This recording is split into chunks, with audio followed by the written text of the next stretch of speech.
Hey everybody, welcome back to Wicked Good Sports. This is the Way West Stand, and we're joined, as always, by Rhett Conway. Rhett, how you doing?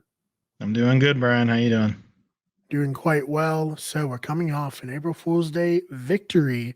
Not a joke. This is for real. 4-1 over Leeds United. What'd you see out there? I saw a very good team. I saw Gabriel Jesus's resurrection a week before Easter, but still meaningful all the same. Yep, yep. That's Um, good. that was I think I'm not a I feel like I'm 100% on this, but it feels so crazy to me that it can't be true.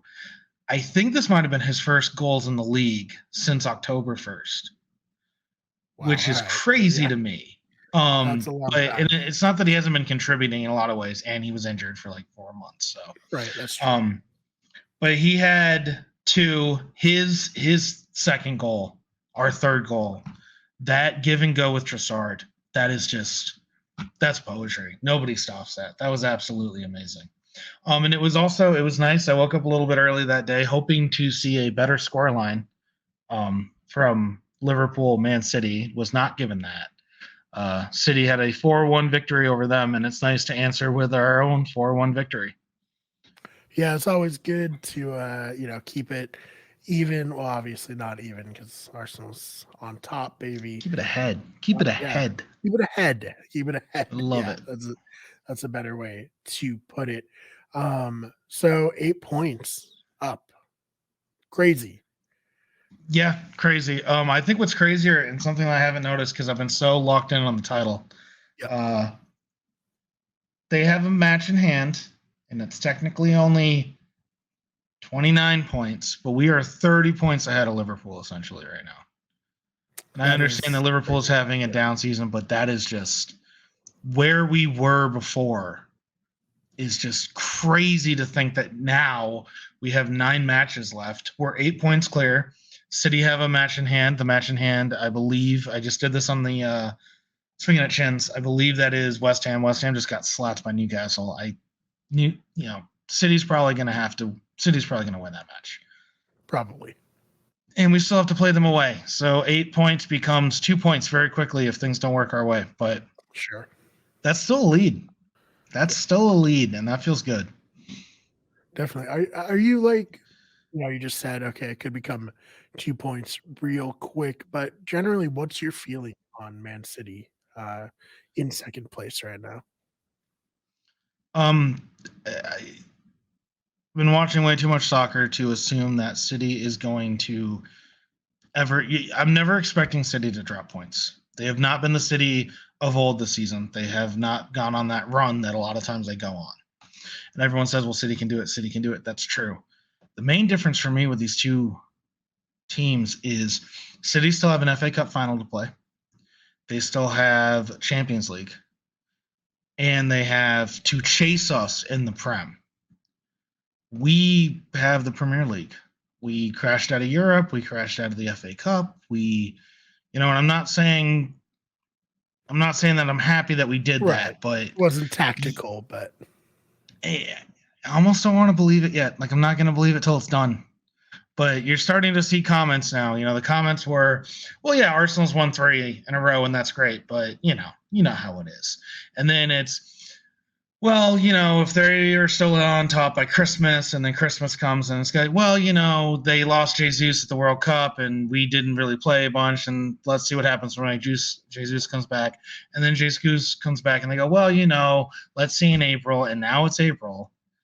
And it's just, again, it's I think we can really do something with this, but I don't want to believe it. If we go into Anfield, which we haven't won since 2012, if we go into Anfield and we handle them, then I think it's pretty much decided at that point. I think at that point we've shown the mentality that we will win anywhere.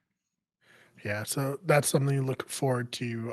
If you're a little bit off, but what's next for Arsenal? So this has been the go-to thing for a while now. It was 11 more cup finals, and then 10 more cup finals, and now it's 9 more finals. They do not have the playoffs. We've talked about this. It's like my biggest favorite thing about this sport. There are no playoffs. You have to be the best team at the end of the season. You can't get lucky in the playoffs in a one-game match or whatever. Which means that right now every match feels like life and death. It doesn't matter who's it against. We can't afford to drop points. So really 9 more matches, and the first match coming up is going to be at Anfield away, where we haven't won since 2012. It's been over a decade. But that's also true of Spurs, and we won there. If we beat Anfield away, if we beat City, we will have beaten all the top 6 teams. Times when we're always lost to all the top 6 teams. So, upward and onward. Yeah, I mean it's exciting, and like you said, it's very different as an American sports fan. As I always say, these shows, these episodes are a little bit of like learning the league as well as covering it for me.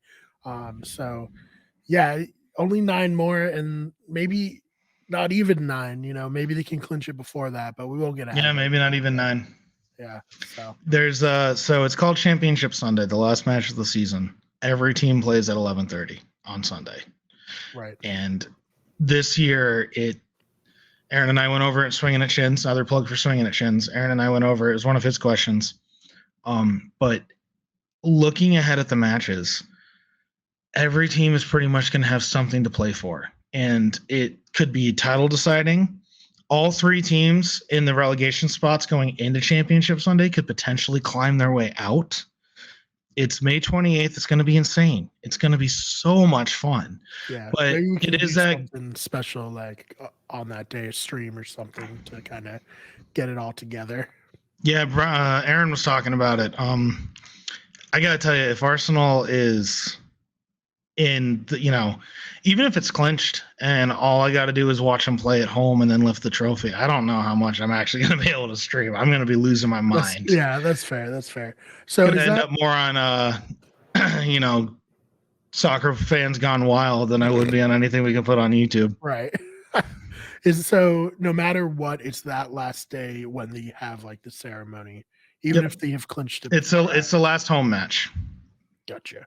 If you clinch it before, it's your last home match. Yeah. Or it's wherever you end up. Yeah, wherever you are, if you clinch it on the last. So that's exciting. Something to very much look forward to. And I wanted to ask you too, obviously, if you want to promote it, you have the fan group going on right now. Oh yeah, Albany Gooners. We are official, which is great. We just put in a down payment for some hats. We're working on getting some kits in. Got a ton of stickers. Hit us up if you're interested, especially if you're in upstate New York, capital region. Can't just say upstate New York. There's also the Rochester Gooners, the Syracuse Gooners, and the Buffalo Gooners. So upstate New York is pretty well represented. Yeah. Yeah. If you're in the capital region, come check us out at Wolf's Beer Garden. The Syracuse Gooners also go to their Wolf's Beer Garden. Wolf's has a location out there. Oh, that's fun. It's that good of a place to watch soccer. Official beer garden of Arsenal, it seems. Yeah, right. In the United States, in New York. The big other group at the local beer garden is Liverpool. So no matter what happens on Sunday, there's going to be a lot of people there, and it's going to be a lot of fun. So yeah, so anyone in that area, go check it out. Obviously, like you said, you got all the merch and stuff. But what is the feeling right now with all these fans? Like, what's the vibe right now as we get closer with only 9 games left? The vibe's a lot of fun. It's fun for 2 reasons. It's fun because you're winning, and when you're winning, the vibe's always great. But it's also fun because so many of us have been Arsenal fans for so long, and we have a very successful team. We have a historic team, and it's good. But lately, it's been very bad, and City has been so good. So now you're starting to see the turn where like the early adopters were like, I told you we're going to win the league. And then like they're pulling along the rest of us that are kind of in the middle, like, you know what, I'm starting to believe now. And then there's the other people in the group who are like, it doesn't matter. Like they don't have the loudest voices anymore, but it's still that like, no, it doesn't matter. It's not going to happen. Something's going to go wrong, so you see all those different things, but the vibes are great. Yeah. I mean, at this point, I know that mindset well personally. Yep. But we're breaking out of it. And it's one of those, we're that mindset, and it's not really deserved. I think the best way is kind of like the Celtics, where they've fallen short a couple times in the past couple of years, but also they were a really, really good team, and you don't really have a right to complain. No, definitely not.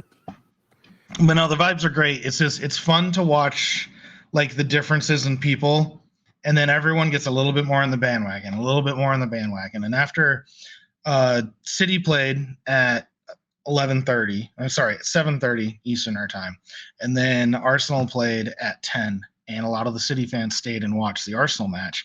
And Leeds had a pretty good start. And Arsenal needed a couple saves, and then before you knew it, it was 4-1. And you can just kind of see the City fans go, yeah, you guys have this. Right. But again, that's such an easy thing to say as a fan who doesn't want to get his hopes up, right? Yeah. It's easy. So then we all go, no, we don't know if we have it yet. And it's kind of like this hot potato thing. But it is interesting. A lot of people are starting to go, yeah, no, I think you guys got this. I think you. So that's fun. That's fun. Yeah, and we'll be here to cover it all as it goes. Like you already said, Swinging at Shins, first link in the description. Is there any as my camera completely unfocuses for a second, comes back? Are there any specific stuff you want to promote to get people to go check that one out for this episode? Talking a lot about sackings. We get into Chelsea. Was it Potter's fault? Is it Bowley's fault? Should Potter have been fired? Why was he fired now? A lot of that, kind of talk about how we would have at least played Chelsea, not ran Chelsea, but played Chelsea. And then we get into Brighton and Brentford had this wonderful 3-3 over the weekend. That was just an amazing match. Two teams both on the up. Talk about Villa getting into 7th. They're ahead of Liverpool and Chelsea. How interesting the top half of the table is becoming. Like, we've all been focused on the relegation battle, but there's going to be a lot of European spots that are going to be up. It's a lot of fun. We talk about a little bit of everything. Whether the March manager and player of the months were deserved, they were. Right. And then True False was a lot of fun this time. A lot of good questions. So awesome. So go check that out. And as you said, Villa on the rise. We got a Villa show, the Villa here.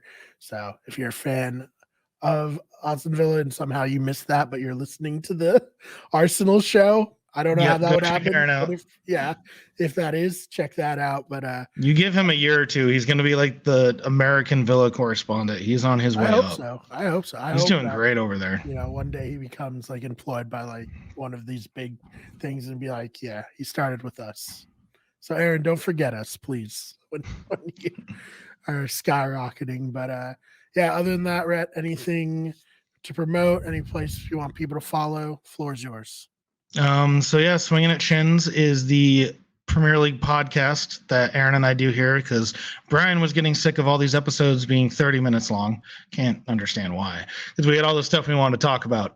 So links for the description will be in the description below. You don't need a link to the description. My bad.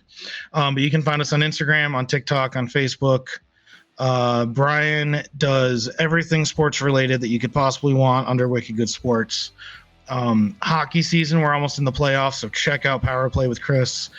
Basketball season, just put out a episode of At the Buzzer talking about are the Celtics going to get the number 1 seed. We got a lot of really good sports stuff there. And then there's all the other podcast stuff that Brian and sometimes me do. In fact, we're recording another episode tomorrow night if I don't manage to pass out between now and then. Yeah, it'll be up to you, but I got this new temporary setup. I have a tapestry specifically for it tomorrow, so excited to break that out. It's usually way in the background on a record, but it'll actually be right behind you this time, so very exciting. Other than that, like Rhett said, check out our Better Radio podcast channel and our main channel. We get everything. We're Wicked Sports pretty much everywhere. You can find us. If you're determined enough, you can find us anywhere. But Rhett, thank you so much for your time. All right, thank you, Brian. We'll see you all in the next one.